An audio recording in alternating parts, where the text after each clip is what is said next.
Welcome again to the 7 Golden Rings, class number 7 on this one. Again, this one is Positive Masculinity Crusade, copyright 2020. We've got some really good stuff for you. Monday morning functional things today, guys. We just finished up part 1 about the shame hierarchy and the damage that shame does in our faith, in the societies we live in, our schools, families.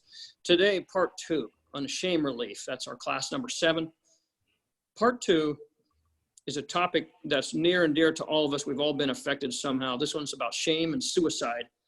And so this one's heavy duty, but we've had a lot of traction in this in our local outreach group that we've started here. So I'm going to dive in. I'm going to try to keep this short, but we want to get all the content in. So I want to make sure I get in here real soon on this. One of the things that we want to go over, and on our side of it, okay, there's a lot of things. What we have gone to put this all in a Cliff Notes. Yes, it's suicide calls. It's thoughts of suicide, and we get all that. But we have started calling that Jayhawk calls because in all these great and grand, noble things that we do out here, Abednego, we get caught up in some theoretical stuff sometimes and topics and relationships. While we're doing all that, there's some guy out in Kansas today, right now, okay, who's trying to find a way, a bullet, a rope. He's trying to find a way to end his life because he has no hope, and there's just shame everywhere. Just society, his family, whatever, is just dump shame gravy all over him, okay? And so that's why we call it a Jayhawk call. And this particular show is about what do you do when you pick up the phone call at 3 a.m. and somebody's on the other end of that thing and they're trying to find a way to end their life. So I'm gonna go into this real quickly.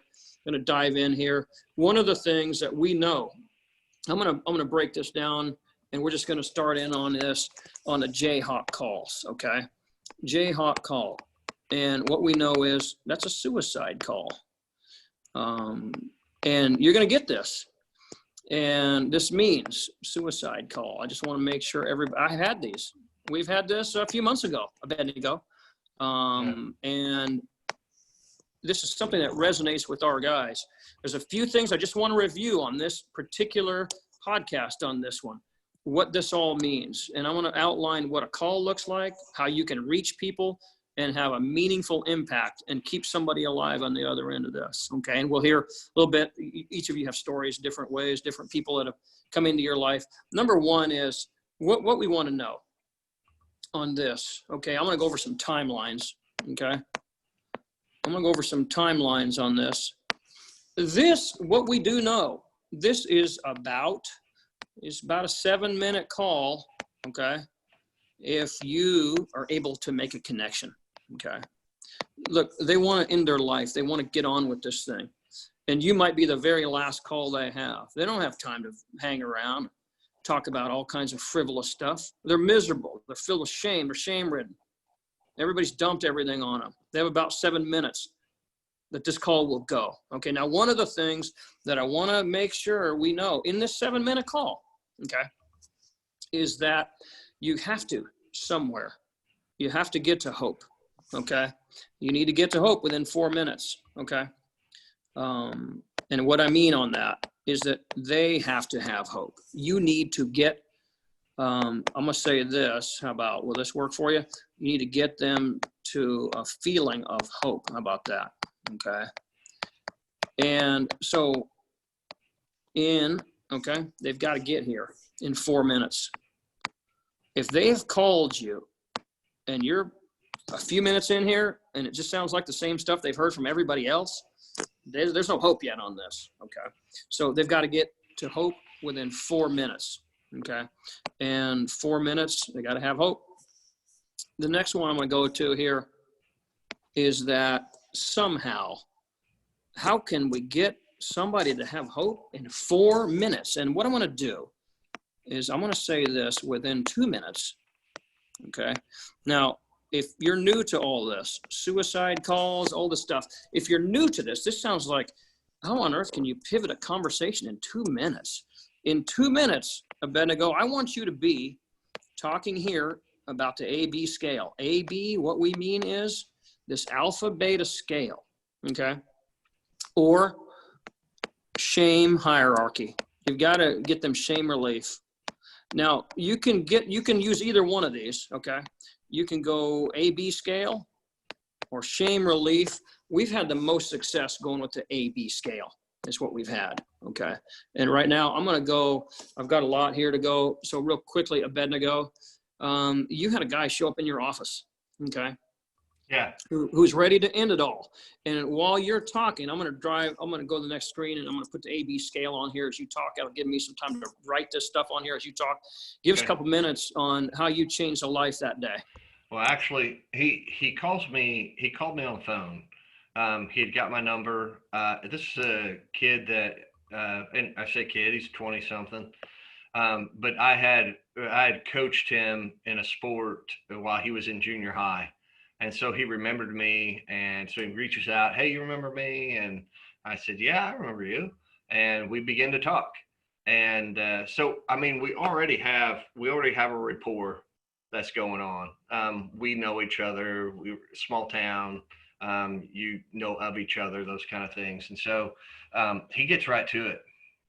And the story basically is he and his wife had been having some issues, and she decided that she wanted to get a divorce. And so he said, I've just spent 14 hours staring at my gun. And I figured I'd call you as pretty much one last ditch effort to have somebody save him.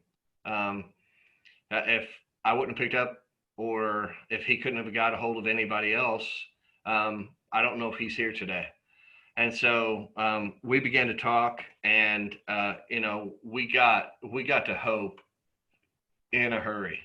And basically, it's just a matter of, you got to listen to what that person's saying. You got to show that you have some empathy there. That you just don't go, well, that's ridiculous. Why do you feel that way? You can't do that. You show some empathy. You got that rapport going. You got the empathy going. We've got the connection going. And so I was able to start picking up on the clues that he was leaving about his relationship, and knew this is not a shame thing. It's not like he robbed a bank, or he committed adultery, or he's in this huge sin, whatever. I knew it wasn't anything like that. I knew it was an AB problem, because he was having problems with his wife. So you see patterns develop. And so I went right into AB stuff and the alpha beta, and talked about how he'd relinquish leadership in his home. And I was beginning to say this. So this is what happens in your home, right? And he's like, yeah, how do you know? Are you looking? And I'm like, no, man, I just know. And so we established all these things. And then I said, here's what we need to do. Why did you come in tomorrow? Let's sit down and talk about it. And so he did. We sat down and talked a little more at that point. But that boy, he walked out of my office with a smile on his face. Suicide was the last thing from his mind. And, today he's in a tremendous relationship. It's with another woman, but he's in a tremendous relationship. And every time I see him, he's got the biggest smile you've ever seen in your life on his face. And, it just goes to show that what we do, and a lot of the stuff I talked about with him is this parts 1 through 6 of our 7 golden rings. That stuff's important. And if you've not seen that, go back and listen to all those, it's such important information. But we talked about all that stuff, but especially the AB things, it really resonated with him, and it's helped him so much in his relationship today. I think one of the things that we look about on all this stuff that we look at is that we've got to immediately, you're talking about a guy who looked at his gun for 14 hours straight, or 18 hours, whatever it was. Okay. He has no hope. When you start going down this AB scale, the alpha beta scale, like we have it drawn up here, page 3, okay, you're showing him how to take back control of this, Ragnar. This is an issue here where most guys in society, they're all beat up, okay, and they have no hope. There's nothing going on. So on that particular situation, Abednego, you chose to go AB scale. You could have gone shame hierarchy, but what we found is to get the quickest traction. Okay. If rapport has been established, we found the quickest traction. to go A-B scale. We found that really works on there. When we talk about this, Ragnar, I know you've got guys in your life who somewhere along the way have chosen to take their life, and all this, means a lot to you guys. This is really why we're doing all this. We had suicides locally, and we started going into a situation here where guys have no hope. And Ragnar, this idea about, they have about 75% of control of everything that they can do on this. Can you speak on that, just about what it means to put hope back into a guy on that? Yeah, I mean, it's a psychological principle called locus of control. And when you have an external locus of control, you have more of a victim mentality. You have, there's nothing you can do. There's no help. Everything is out of your control. It's all being done onto you. And then an internal locus of control is the locus of control for somebody's healthy mental mindset or attitude of situation. So that means you're always looking for, there's always got to be a hand or lever somewhere that you can use to advance the situation, to get you out of rut, to get rid of depression. And so it's kind of a growth mindset compared to a fixed mindset, kind of the same thing. And so we try to get into more of a growth set or an internal locus of control so that they actually feel they can take some actions here. But a lot of times, like Abednego, when he got individual for counseling, that the suicidal individual, that guy is definitely having an external locus of control that day. There's absolutely nothing he can do. And also he's got a major case, we've talked about this in earlier rings, he's got a major case of one-itis. And because of the program he's kind of had in his life, he feels that this woman, out of 4 billion women on earth, this woman is the be all of his life. And so he's really given this woman a tremendous amount of power over him. And we talked about, again, on a previous ring, about the pallbearers, the 6 people holding our coffin and that kind of thing. And, when you have these people like this, they let the people have a vote on their mental health. And in this case, his life. You really got to get back to what we talked about last time, the vetting on who gets a vote here, because you're letting these people with themselves are damaged people, maybe mentally and things like that, and they're controlling the puppet strings of your emotions, your psychology, and potentially whether or not you're going to live or die. And so I think there's a lot of things there to get back center, talking about rings, the 5 C's of communication, and the first one being centered. As part of the AB scale, get centered, and realize, listen, you're a separate entity here. This person does not get a vote like Caesar, whether you're going to live or die, and you're giving the person the vote. And I think that's a big problem.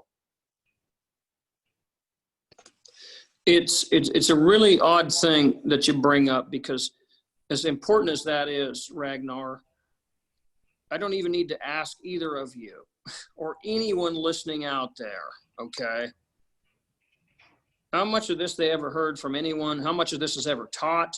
I never heard this anywhere. Nobody in any class I ever had, master's degree, I never heard this, okay? So as important as that is, about not giving somebody too much of a vote, too much weight, veto power, okay, which we all do, and I'm going to keep moving here, but as important as that is, man, nobody talks about this stuff. That's why it's so important that we keep moving on in these areas. Let me go back here. Thanks for those guys on those testimonials. So on your timelines, let me go back here, and I want to start up on this. On your timelines, I hope this makes some sense to you all. 7 minutes call top.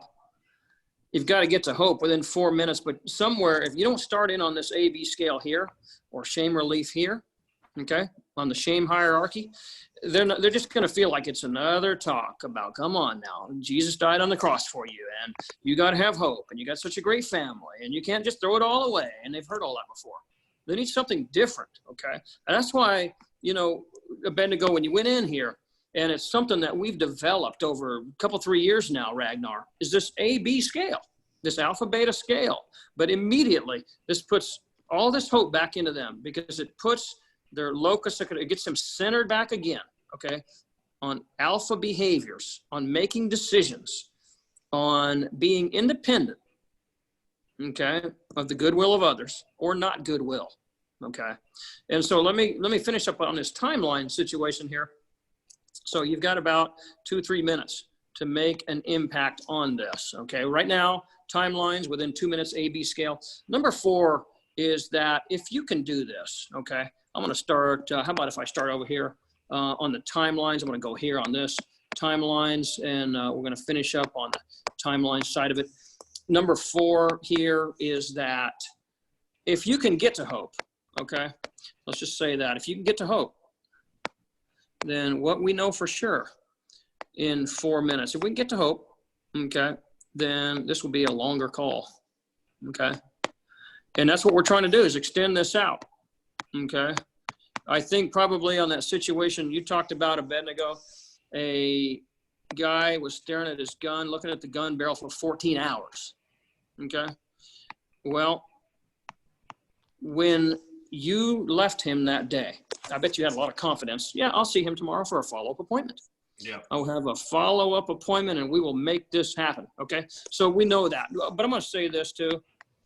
It's got to be something that, you know, and as I finish this, I'm going to go into how this looks then and how you build rapport and everything. But before I go there, I'm going to go back to you, Ragnar, on number 5, timelines.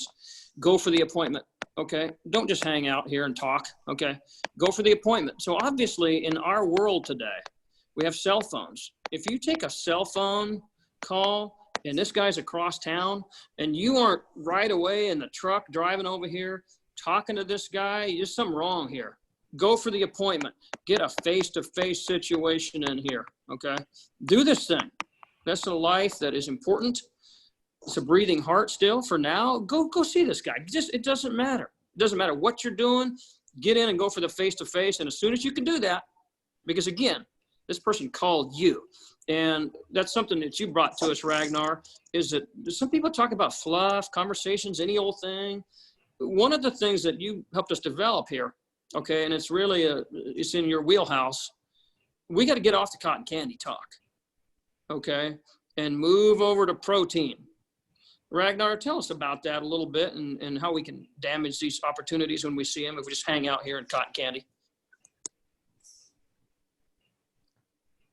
Well, I think the vast majority of these people that are, and not just this demographic, but in general, young kids, men and women, I think you'll find that when you have external locus of control and you're feeling depressed and shame, all these kind of things, you don't have any deep bonded, passionate friendships with other men or other people. But we're talking about men here. Let's stay with that.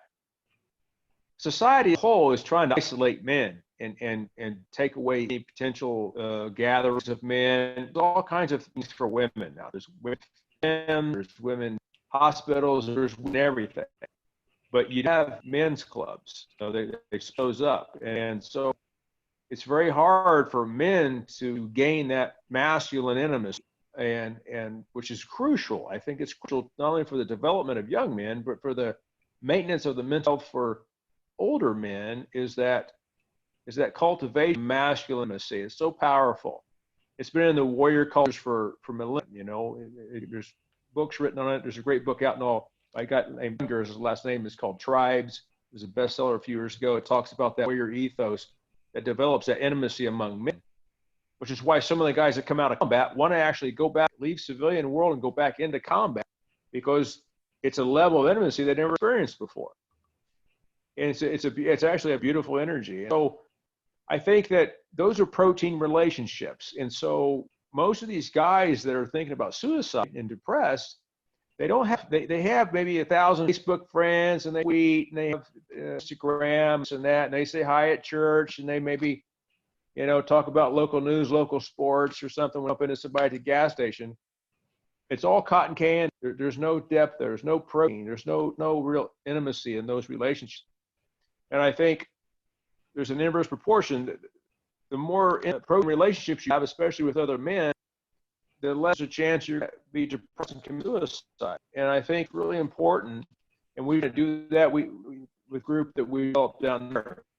Not only have the meetings down there, now there's the Third Friday group. Third Friday, some of these guys were suicidal. They get together with brothers and they go out and take over a dinner for a few hours, solve the world's problems, and they love, they can't wait to get to it, because these guys 2 years ago were isolated, nothing, can't relationship, and suicide, all alone, local control.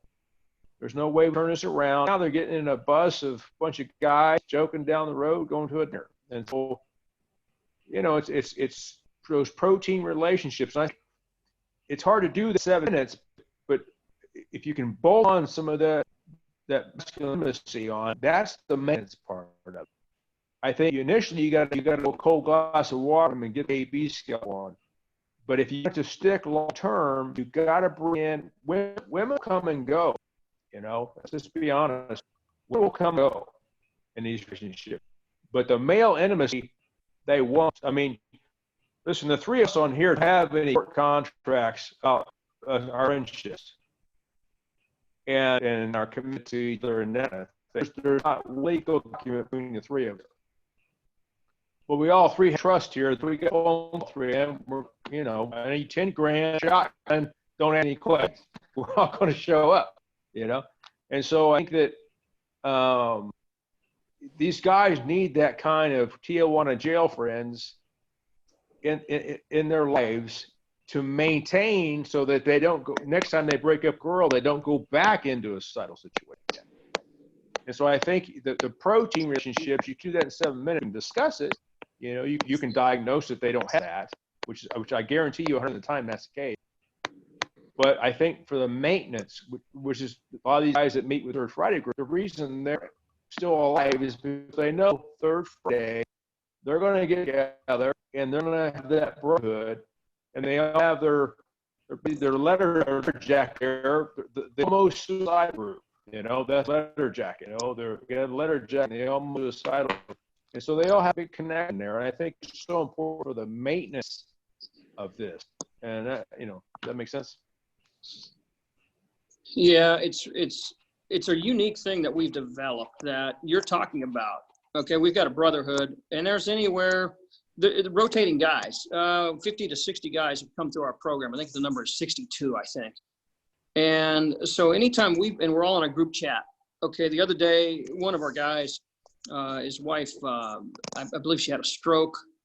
And the reason I say that is because initially it was supposed to be an aneurysm, then it was a stroke. So I don't think we have the full diagnosis yet. I think this was 24 hours ago, 48 hours ago, and he's up at the hospital. Right away, he's got 20, 30 guys, checking on him, see what he needs, see if he needs a ride or where we have to eat. Prayers going up, obviously. But this is what we have. And so every third Friday we do, just like Ragnar said, we all get together, we eat. And then a lot of us at different times we meet, in between times. And we build this, though. It's our Tijuana jail friends. So we get a call in the middle of the night from somewhere in Tijuana. We're going to bring the commandos in. We're going to bust in the top of here with all of our stuff and get our guy out, okay? But it's because we develop protein on these relationships to build this intimacy, okay? And I'm going to keep going on this. Ragnar, I'm really glad you brought up, I didn't have that on my notes as far as, Tijuana jail friend, but that's an important concept, Abednego, that we've developed. Let me go here. I'm just going to review this real quick because I've got to go and break down what the actual call looks like. But the timelines are this. Number one is it's a 7-minute call. Number two is you've got to get them to hope in 4 minutes. And the quickest way we've found to do that is it'll get there if you can get within 2 minutes to move in and transition, pivot that conversation over to an A/B scale conversation. And that's going to look something like this. In your A/B scale outline, in your breakdown, that's how that's going to look, okay? And your other parts of the timeline then, what we're looking at on timeline items, if you can get to hope in 4 minutes, you're going to have you're going to have a longer call so you can make an appointment. And you've got to build enough time in here so you can get them to face, okay? We've had one of our guys called, I got this text, I think it was about 2:50 a.m. And it was 3 minute, it was a 3 a.m. call on this, a Jayhawk call, okay? And so we went down here, Abednego, got a hold of you.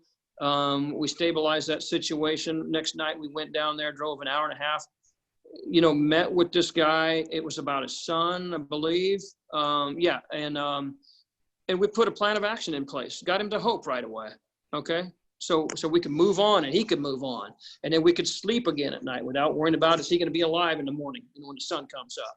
And so that's the timelines. I'm going to transition a little bit now, because when we get the call, how does this work? What do we do? Okay, number one is, and feel free if you're playing at home, number one is obviously you want to build rapport, okay? And so on build rapport, you got to have a connection, okay? And so there's got to be a connection.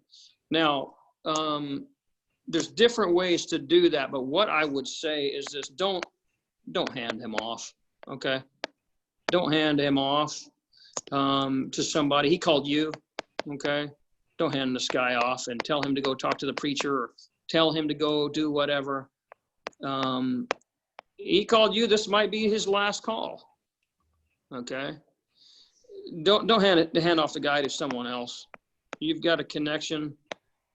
He's the guy. You're the guy. You're with each other at this time and place. You had this training. You built this toolbox for this moment. Don't try to hand him off to somebody who doesn't know anything about anything. Okay. And so build rapport. But you got to do this quick. If you're going to transition the phone call within 2 minutes to an A/B scale, there's a little bit of time for some nicety and some cotton candy, but man, he's not calling you for cotton candy. He's calling you for protein, Abednego, okay? That's what he's calling you for. Now, one of the things on this is that you have to, okay? Again, to cut through layers of shame, number two on this, you've got to show empathy on this, okay? And I'm going to leave that at that because we just talked about that in part one on the shame series. So go back and listen to that one. But that's on the shame hierarchy video. Go back and listen to that. But this empathy is what's going to show empathy, kill shame. That's what we're going to say on that. So you got to get through the shame, but you can't get through shame, okay, unless you show empathy, okay? Number three on this, what I want to say on this is you got to have conviction, okay? Have conviction. What we know is, and I think we got this from Tony Robbins, okay, is that, listen, man, if rapport is established, the one who has the most conviction will rule the day, okay? Rule the day. I'm going to put this in Cliff Notes, and so you go listen to the audio, but on the notes side of it, you got to have conviction. You can't go in here and be all mealy mouth, bad tone, body language isn't there, and hope that this guy's going to think there's hope anywhere, okay? So you got to have conviction, tone of voice, body language, and you got to have a plan for hope. If there's no plan for hope, there's no conviction, okay?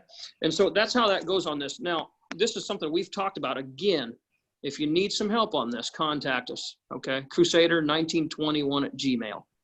On number 4 on this, we already went into A/B scale, but here's why I'm going to say this. And we have tried over and over Abednego in our class. We put it on the whiteboard, and anybody has thrown us random topics. You go anywhere. Wherever you're coming from, you can always get to it with A/B scale, okay? You can get here from anywhere, okay? And do you remember anything ever coming up, Abednego? Whatever problem someone brought to us that we couldn't get there within 2 minutes on the A/B scale. Do you remember anything like that where we couldn't get to with this?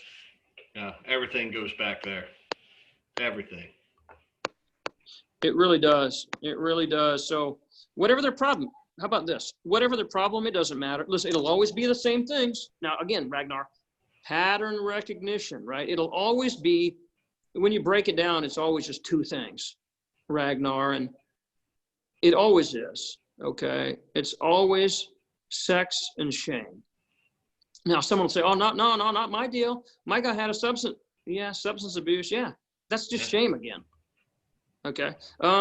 Financial problem. That's just shame again. Okay.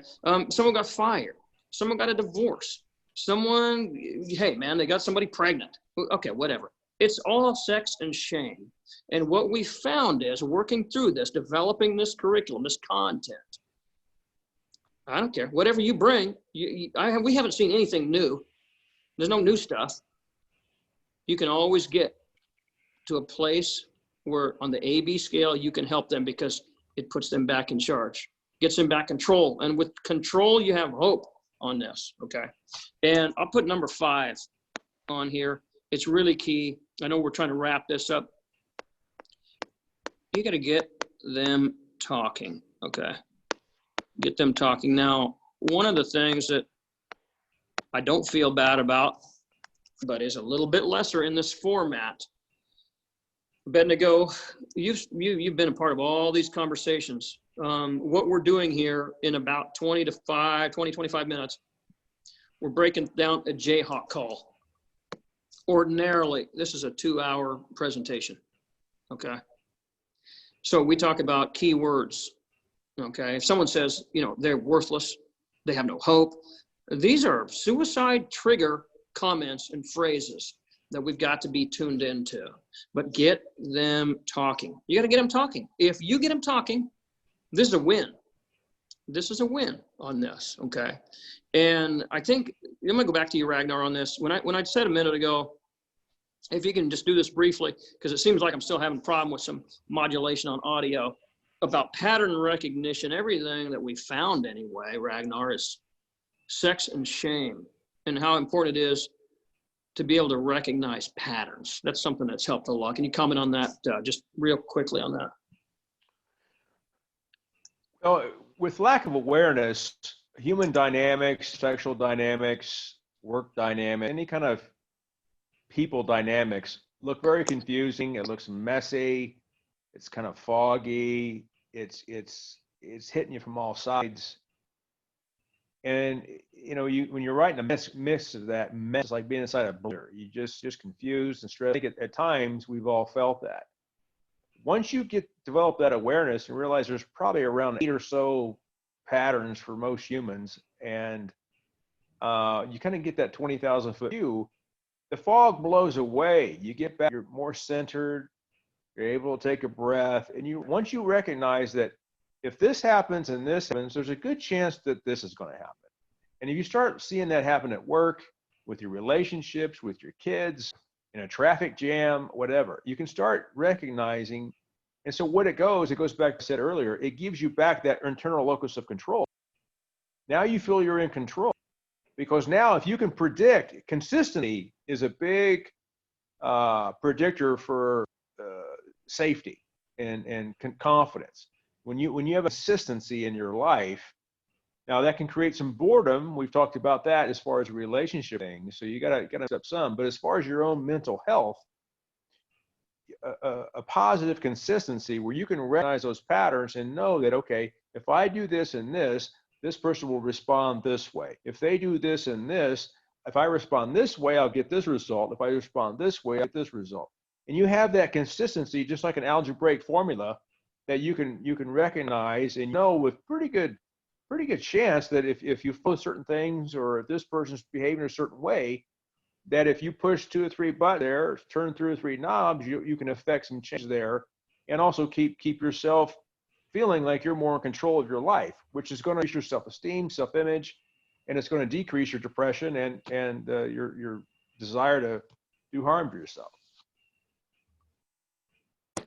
I think that's been a really big time key item for us. Abednego, as we go through, you know, Ragnar said some really key stuff. I hate that we have this short time frame to get through here, but he said some really key stuff here that people live until they're 80 or 90 years old, they're passed away, and they don't ever hear this idea here that there's only about 8 to 9 patterns for all humans. Okay.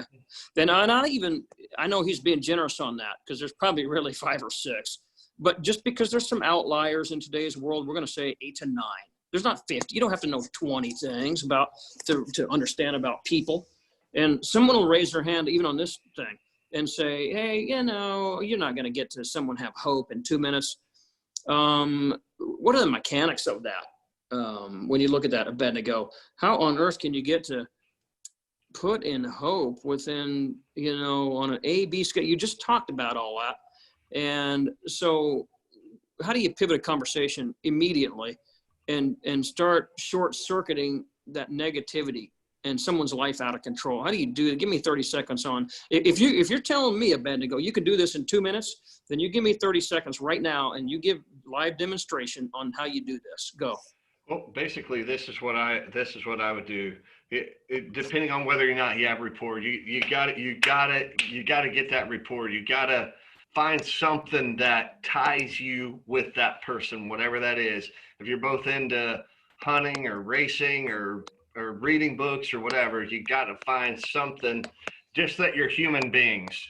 You're human beings, and you both have relationships with people. I mean, find that thing that ties you together, and then you can begin to, through that conversation of asking those questions, you can begin to develop those, find those patterns, and then you smack on the AB scale. You're gonna hit on that. But to me, it's all about finding that pattern. Okay, what is the issue here? What's the underlying issue? He's not telling me. He's telling me this thing out here that he thinks it is, but it's really this thing over here.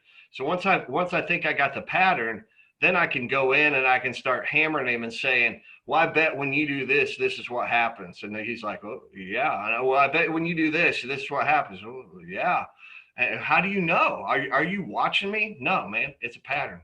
I don't tell him it's a pattern, but I'm like, no, man, I just know how it is, you know? And I said, and then I'll say, I want you to know that I can help you fix this. We can get through this. Oh, Bendigo, you know, so, okay, there's patterns we recognize. And, you know, Ragnar, you said there's 8 to 9 of them. That's good. That's good enough number for me. Okay. So Ragnar, you're in the middle of this, or I mean, Bendigo, you're in the middle of this deal. Somewhere along the way, you have to make a guess, but every one we've seen is sex or shame. So that's an easy one. Just pick one. Just pick one of these, right? Yeah. Yeah. Every single time. I mean, it really, most of the time when I make a guess, it's right. If I'm not 100% sure, I mean, it's a high amount of the time it's right. There's only one I remember that I wasn't quite sure of, and I missed it first time, but I got it the second time. So, you know, once you start doing this, and don't be afraid to have those conversations. I think you were dead on when you said, don't hand them off to somebody else. They called you because you're probably the last person they're reaching out to before they go do that thing, whatever it is. And so they're reaching out to you. You got to take it, whether you feel like you're ready to go or not, whether you think you're going to bumble it up, and whether you're like, no, wait, was I supposed to do empathy or rapport first? Man, it doesn't matter. Come alongside that dude, get them talking, have a conversation with them. Try to read into their life a little bit, try to identify that pattern, and give them some hope that things can be different. Man, I think we can fix this. Why don't we meet tomorrow? And you save them from another day. Now, in the meantime, when you're waiting for that meeting, man, you might be calling all kinds of people for some help. You might be emailing us like crazy going, hey, I got this situation. What do I do? That's perfectly fine. But you've got to set up that next meeting. It's so crucial to do that. You don't want to just have this conversation and then just leave it, but you want to set up that and have that eyeball to eyeball where you're looking into their eyes, they're looking into your eyes. They can see the conviction that you have about it, and so that is important to do. You know, one of these things that has stuck with me, and I don't remember, Ragnar, you were there probably. It's probably a Tommy Robbins conference we went to. He said, man, B2B, you go belly to belly here, all right? And you're going to go eye to eyeball. This is how it has to be. Guys, we got to wrap it up. Ragnar, top takeaway on all this real quickly before we close. Well, I think it goes back to the locus of control thing for me. I think Brian Tracy's where I heard it in psychology in college, and then Brian Tracy hammered it home in a great book called Maximum Achievement about locus of control. And you know, you got this guy in an ocean of emotion, you know, an ocean of emotion. He's just drowning out there. And as soon as you can hand him a tether, a rope, a buoy, something, some kind of hope or whatever, you're trying to get him to hold on to a rope, get him a light to grab there as quickly as you can. Then once you have them on that hook, then you can start hooking on more of those hooks until pretty soon you got a net around him and you're pulling him in. But that first hook has got to get there quick. Yeah. Yeah. He's got to get there very quickly, and to give him just a smidge that he does have some control here over his own destiny, his own life. And once that's there, then you can bring other hooks in, develop that relationship, and then go back to getting him that male intimacy as quick as possible. Start showing him what he needs to vet these people, and start getting himself in a group or something, even if it's a shared hobby or something, but develop some male intimacy there, because I promise you, that's one of the biggest things that's missing in the vast majority of these men that are suicidal. If they had a group of brothers that cared and loved them, that they spoke to on a weekly basis, I don't think these guys would suicide as much. I think it would be a big decrease in these guys doing that. I know it would. That's the anecdotal research we've got. I don't claim to be an expert on anything, and there certainly are a lot of things I don't do well. Okay, but this isn't one of them. Okay, this ability to reach into people, Abednego, to build relationships, to bond, to provide hope, to be there. This is something that we do. Okay, real quick, Abednego, quick closeout. Any review points on that for us? Well, we know, and I say all the time that suicide is a permanent fix to a temporary solution, to a temporary problem. And you can't go telling people that. That's not going to fix it. If they're a Christian, I'll tell you another thing. If they're a Christian, you might be able to quote some scripture and shame them into maybe hanging on another day or two, but it's not fixing the situation. Whatever the situation is still there. And if they're a Christian, they probably already know those scriptures. They've probably already been praying about it, probably already reading their Bible. What they're looking for you is a real solution, like tell me something to do, get me to hope.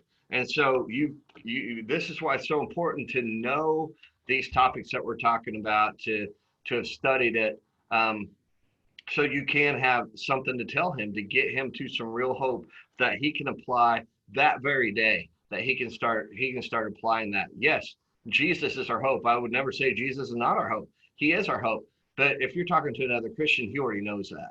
And he's still in this condition where he's ready to commit suicide. You've got to give him some real hope. You've got to give him something that he can hang on to, something that's going to get him through to the next day and the next day and the next day. We will begin to talk, and we'll keep talking about that, and we'll try to deepen that relationship with Jesus. But we've got to have things here too for people who aren't Christians. If I can help save somebody's life, if I can help save somebody from suicide, man, they're going to be open to listen to me when I talk about Jesus. Yeah, it's really key on that, is that we're trying to reach people. Okay, I can't reach them if they've already pulled that. I can't reach these people. Okay, and we have guys who've told the most horrific, heart-wrenching stories about how they tried to end their life, and they went through all the bullets in the drawer, and nothing worked, and they went to the hardware store, and they didn't want to spend $15 on a whole new box of ammo because they only needed one bullet that worked. Okay, and they got to fight down at the hardware store with the guy. And one of the things, I'm going to close with this, is this ABC concept, right? Always be closing, and it's harder to find a more dramatic demonstration of that than Jesus on the cross. He's got a criminal on each side of him. And all he's thinking about is, man, I'm still alive here, maybe another 15 minutes. How do I reach these two guys, right? Always be closing, guys, okay? This is your chance. A call comes in at 3 a.m., 4 a.m. I don't care about it. Call, finish this call. Close this person. Close them on hope. Close them on a better life somehow, okay? And at that moment, use whatever tools that are in your box that we've developed all this time. Again, the Crusader here. Ragnar, thanks for being here. Abednego, guys, on shame relief here, part 2, shame and suicide. We're going to finish up part 3 in a minute on this 3-part series. It's all part of the 7 golden rings. This is class 7 on shame relief. If you have a question, call us, Crusader1921, Gmail, or email us. Email us, Crusader1921 at Gmail. Guys, we'll come back another time. You guys have a great day. Thank you.